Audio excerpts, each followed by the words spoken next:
Hello dear students from class 8। आज हम सब कॉन्सेप्ट का तीसरा सीरीज लेके चल रहे हैं, तीसरा लेक्चर ले रहे हैं कि इसमें हमें पॉलिनोमियल्स पढ़ने हैं, उसके टाइप्स पढ़ने हैं। ठीक है, इतना ही हमें पढ़ना है इसमें। तो हम सबसे पहले देखते हैं पॉलिनोमियल्स होता क्या है। ठीक है, और मुझे उम्मीद है कि पिछले दो वीडियो में आपने जो कॉन्सेप्ट को पढ़ा है वो आपको अच्छे से क्लियर हो गया होगा। ठीक है, क्योंकि यदि आप पिछला वीडियो देखेंगे नहीं तब तक अगला वीडियो आपको समझ में आएगा नहीं। तो देखिए पॉलिनोमियल्स क्या होते हैं। पॉलिनोमियल्स में हमें लेके चलना है 4 पॉइंट। 4 पॉइंट वो क्या है? सबसे पहले are algebraic expressions, are algebraic expressions that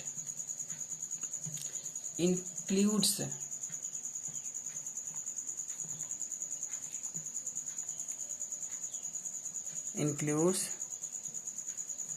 real number and variable। ठीक है, आर अलजेब्रिक एक्सप्रेशन, जो अलजेब्रिक एक्सप्रेशन होता है वह उसके अंदर क्या क्या चीजें होती हैं? रियल नंबर होती हैं और वेरिएबल्स होते हैं। इतना तो आपको पहले से ही पता है।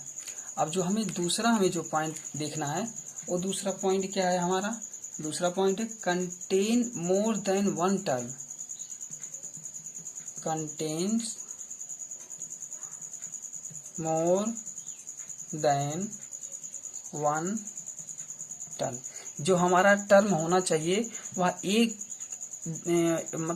टर्म से, वन टर्म से अधिक होना चाहिए। ठीक है, और जो तीसरा पॉइंट है, तीसरा पॉइंट क्या है? Are the sum of monomials, are the sum of monomials. ठीक है,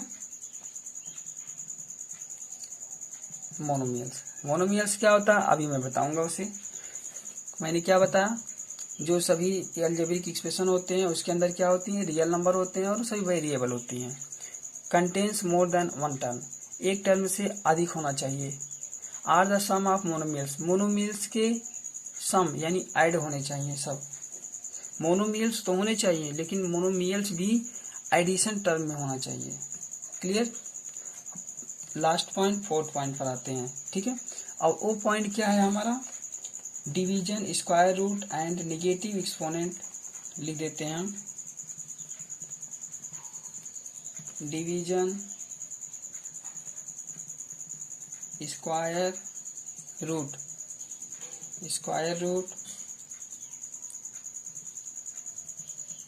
एंड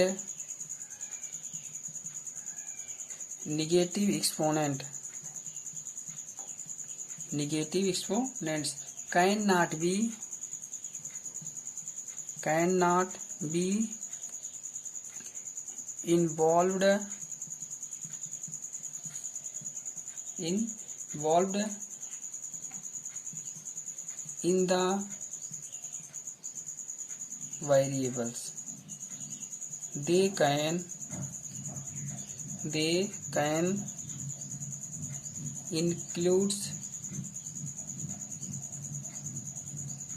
include addition,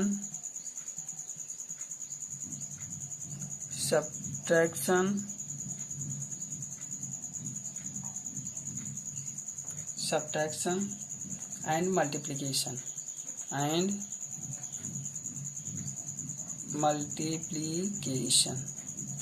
ये थे हमारे कुछ रूल्स जो पॉलिनोमियल्स में होने चाहिए थे। तो रूल्स क्या क्या है मैंने अभी बताया। जो अलजेब्रिक टर्म होता है किस में होना चाहिए? रियल नंबर और वेरिएबल्स में होना चाहिए। Good. Contains more than one term से अधिक होना चाहिए। Are the sum of monomials का सम होना चाहिए, यानी कि मोनोमियल्स एडिशन पार्ट में होना चाहिए। जो 4th है वो सबसे इम्पॉर्टेंट है, ये इम्पॉर्टेंट है क्योंकि इसी के बेस का क्वेश्चन मिलेगा एक्सरसाइज में। Division, square root and negative exponent क्या क्या? डिवीजन, स्क्वायर रूट और negative exponent can not be involved in variable in the variable. जो अचर राशि होती हैं, वेरिएबल्स होते हैं, उन वेरिएबल्स में डिवीजन, स्क्वायर रूट और निगेटिव एक्सपोनेंट यूज नहीं होंगे। यदि वो यूज होते हैं तो वो पॉलिनोमियल्स नहीं कहलाएगा, इतना याद रखिएगा। They can includes addition, subtraction and multiplication. इसमें 3 ऑपरेशंस ही होंगे, एडिशन होंगे, सब्ट्रैक्शन होंगे और मल्टीप्लिकेशन होंगे। वन टर्म में सम होना चाहिए मोनोमियल्स का, और रियल नंबर वेरिएबल्स होने चाहिए, इतने होने चाहिए। क्या नहीं होने चाहिए? एक तो ये सभी याद कीजिएगा, डिवीजन, स्क्वायर रूट और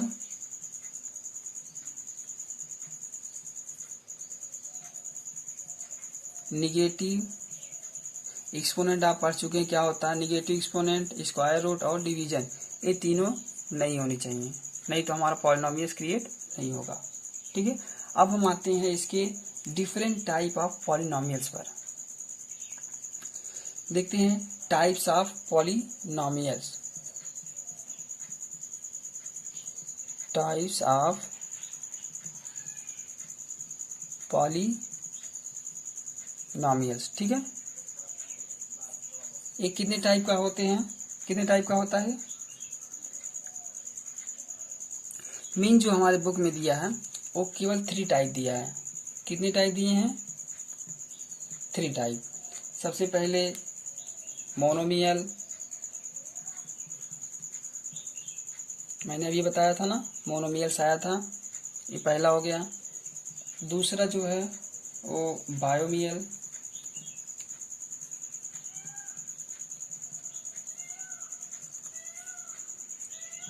बायोमियल से लिखेंगे। ठीक है, और जो तीसरा है वो क्या है हमारा? Trinomial.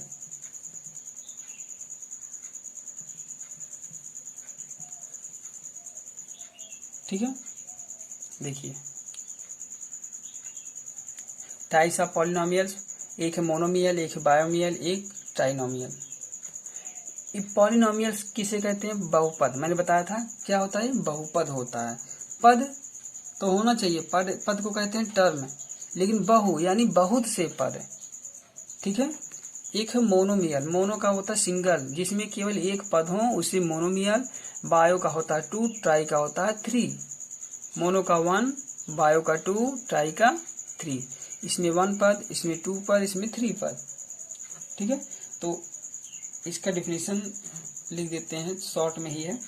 A monomial has 1 term. इसमें हम डायरेक्ट लिखते हैं 1 टर्म्स। ठीक है, इसमें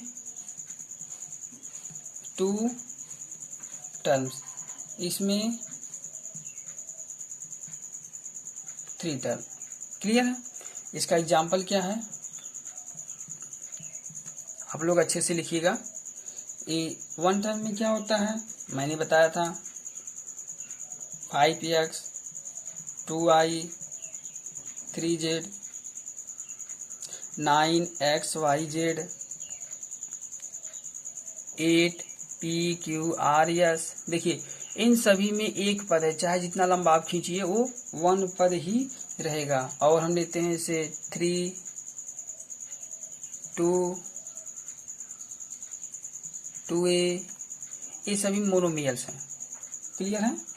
मोनोमियल्स एक पद हैं जिसमें एडिशन सब्ट्रैक्शन का कोई रोल ना हो, केवल मल्टीप्लिकेशन हो। ठीक है, बायोमियल क्या होता है? बायोमियल में 2, जैसे इन दोनों दिए गए ना, इन दोनों को हम ऐड कर देते हैं, 5x प्लस 2y। कितने पद हो गए? 2 पद, 2 टर्म। यदि 2 वेरिएबल्स आपस में प्लस या सब्ट्रैक्शन या एडिशन या सब्ट्रैक्शन के माध्यम से ऑपरेशन कर रहे हो तो यहाँ पर बायोमियल्स होता है।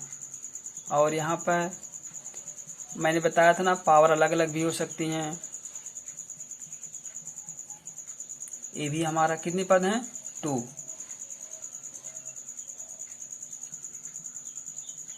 देखिए इसमें 2 टर्म है, 2 टर्म है, 2 टर्म है।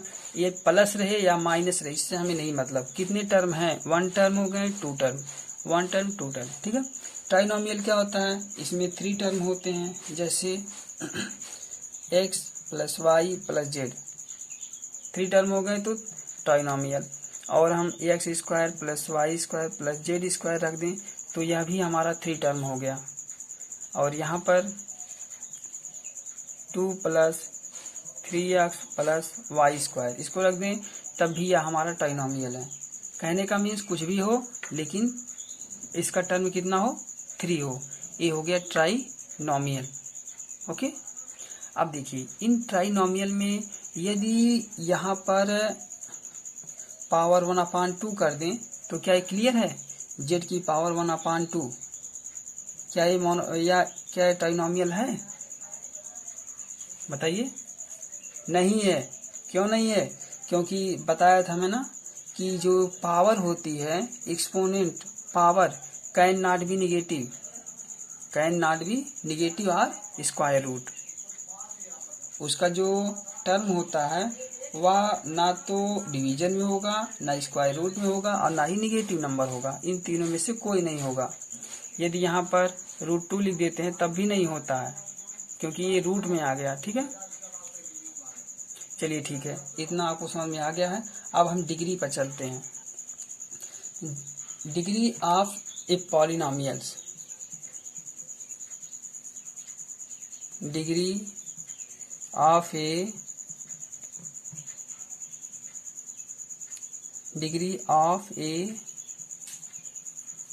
पॉलिनोमियल्स। ठीक है, पॉलिनोमियल्स की डिग्री क्या होती है, इसकी परिभाषा क्या होती है, इसे कैसे डिनोट करते हैं। The degree of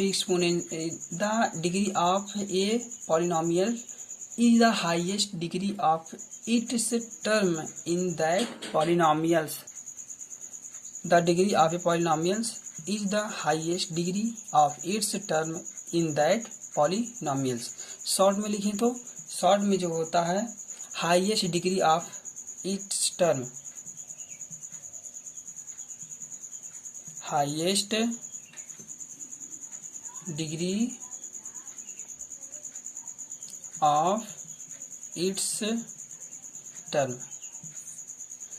degree of A polynomials क्या होता है, जो उस टर्म की जो हाईएस्ट डिग्री होती है, हाईएस्ट पावर होती है, हाईएस्ट एक्सपोनेंट होता है, यानी हाईएस्ट घात जिसे कहते हैं, हाईएस्ट घात होती है वही हमारा डिग्री कहलाता है। जैसे हम एक यहाँ पर एग्जांपल लेके चलते हैं। ठीक है, एक हो गया हमारा 6, दूसरा है a+5, तीसरा है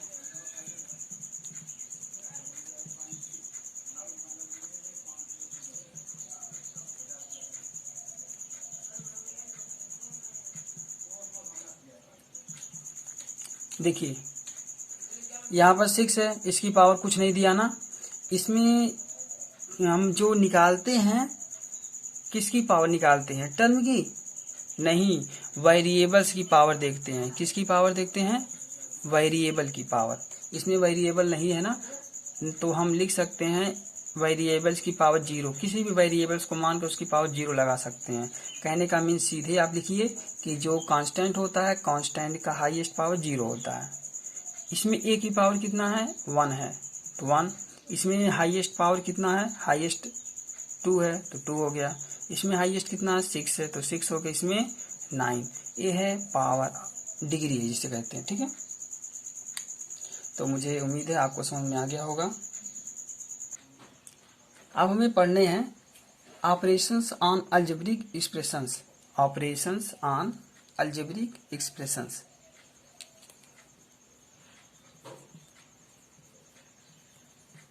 ऑपरेशंस ऑफ अलजेब्रिक एक्सप्रेशंस। ठीक है, ऑपरेशंस पढ़ने हैं हमें। ऑपरेशंस में क्या क्या होता है, इसमें हमें एडिशन पढ़ना है और सब्ट्रैक्शन पढ़ना है। ठीक है, एडिशन पढ़ना है और सब्ट्रैक्शन पढ़ना है। तो सबसे पहले एडिशन पर हम देखते हैं। क्या किस पे देखते हैं, एडिशन पे। एडिशन पे 2 टाइप होता है। कौन सा टाइप, सबसे पहले हम एक एग्जाम्पल ले लेते हैं। क्या एग्जाम्पल, उसी के थ्रू आप समझिएगा। एग्जाम्पल जो होता है वो है हमारा 2x² प्लस 3, एक टर्म हो गया। और दूसरा टर्म जो है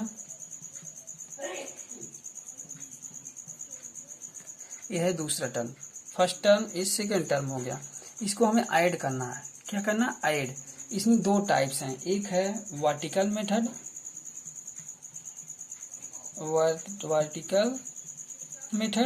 और दूसरा है हॉरिजेंटल मेथड।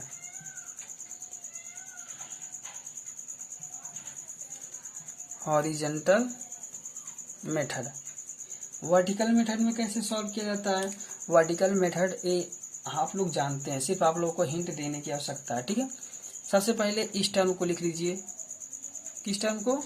जो बड़ा वाला टर्म है उसको पहले लिखिए, x² प्लस 2x प्लस 9। ठीक है, और इसको जो है आप इतना ध्यान से लिखिएगा कि देखिए, सबसे पहले पावर 2 होनी चाहिए, उसके बाद पावर 1 होनी चाहिए, इसके बाद पावर 0 होनी चाहिए। ठीक है, यहाँ पर अचर दिया है यानी कांस्टेंट दिया है, तो कांस्टेंट की पावर यहाँ पर 0 है। यहाँ पर कुछ नहीं लिखा तो 1 है, इसकी पावर 2 है। अब यहाँ पर इसको हम लगातार ऐड करेंगे, 2x² प्लस, देखिए यहाँ पर लास्ट में 3 दिया है, +3, तो +3 यहाँ ऐड करेंगे। यहाँ पर कुछ नहीं दिया तो या फिर ऐसे छोड़ दीजिए या फिर 0 रख दीजिए, कोई दिक्कत नहीं। अब इसे हमें ऐड करना है। क्या करना है? ऐड करेंगे तो 9 3 12 हो गया, प्लस यहाँ पर 2x था तो 2x, एडिशन है तो प्लस। और यहाँ पर देखिए, अगर यहाँ पर एक माइनस होता तो प्लस माइनस जैसे ऐड किया जाता है उसी तरीके से आप ऐड करते हैं। एक प्लस है एक माइनस है, तो बड़ी वाली में से छोटी संख्या को घटाएंगे, बड़ी वाली संख्या के सामने जो चिन्ह है उसे लगाएंगे। ठीक है, अब देखिए यहाँ पर x की पावर 2, x की पावर 2, x की पावर 4 नहीं होगा, x की पावर 2, x की पावर 2 दोनों में कॉमन है ना, तो हम कॉमन करेंगे। क्या करेंगे? कॉमन। देखिए यहाँ पर इसका कांस्टेंट कितना था? 1 था, यहाँ पर 2, तो मिला के कितना होगा? 3। देखिए x² को हम अगर 1 पेन मान लेते हैं तो 1 पेन यहाँ है और 2 पेन यहाँ है, कुल मिला के कितने पेन हुए? 3 पेन। क्लियर? ये है हमारा एडिशन। और जो हॉरिजेंटल होता है उसको कैसे ऐड करते हैं? देखिए इसी को 2x² प्लस 3 ब्रैकेट लगाएंगे, फिर प्लस लिखेंगे, x² प्लस 2x प्लस 9। ये बहुत ही सिंपल होता है कहने का मीन्स। ठीक है, लेकिन इसके पहले आपको पावर्स के बारे में जानना जरूरी है, तो इसको हम विस्तृत करते हैं, एक्सपेंड करते हैं। 2x² plus 3 plus x² plus 2x plus 9। सबसे पहले हम देखते हैं कि पावर सेम पावर वाले कितने हैं।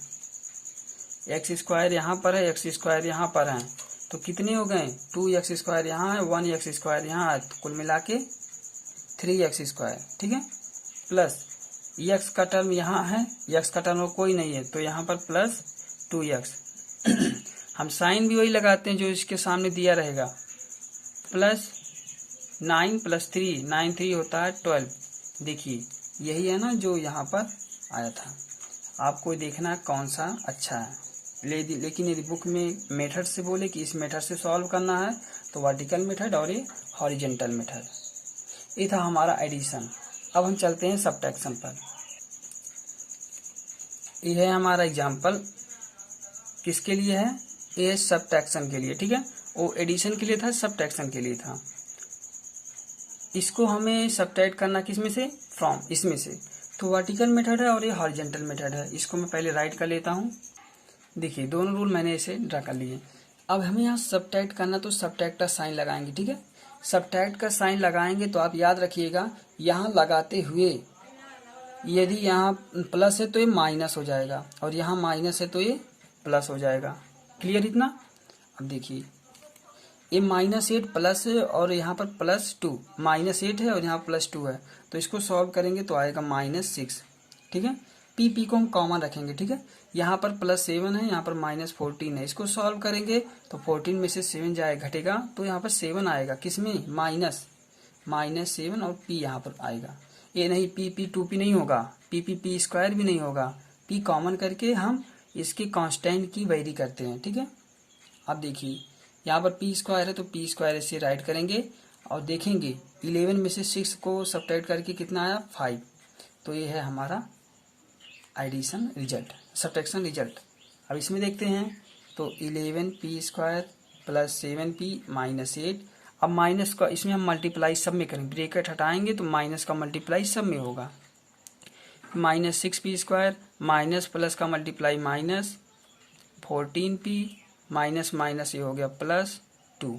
ठीक है, अब देखिए सबसे पहले हम किसकी कंपेयर करेंगे, स्क्वायर में।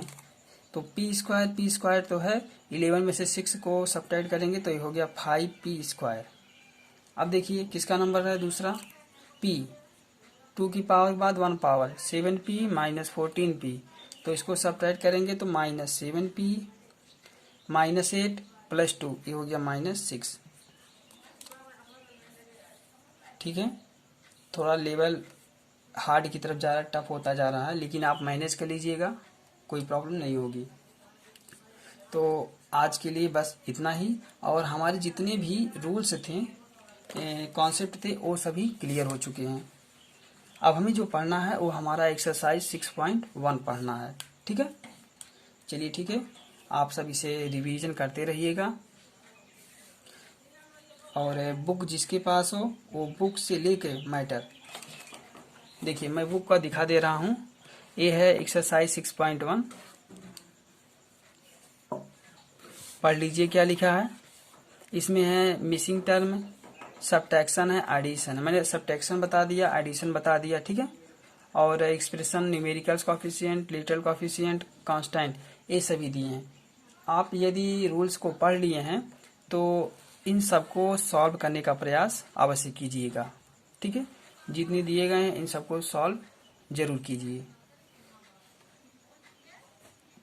अब हम अगले वीडियो में एक्सरसाइज का सॉल्यूशन लेके आएंगे। और हाँ, आप इस भरोसे मत रहिएगा, इस सोच में कि हम सभी क्वेश्चन सॉल्व कराएंगे। ठीक है, मैं यहाँ पर 1-2 बता के आपको होमवर्क के लिए दूंगा, लेकिन बेटर ये होगा कि रूल्स के साथ, रूल्स जब आप पढ़ें तो उसी के साथ आप एक्सरसाइज भी सॉल्व करते रहिए। इसलिए मैंने इसका स्क्रीनशॉट आपको दे दिया। ठीक है, चलिए ठीक है, आप प्रयास करते रहिए। मिलते हैं अगले वीडियो में एक्सरसाइज के साथ। Thank you.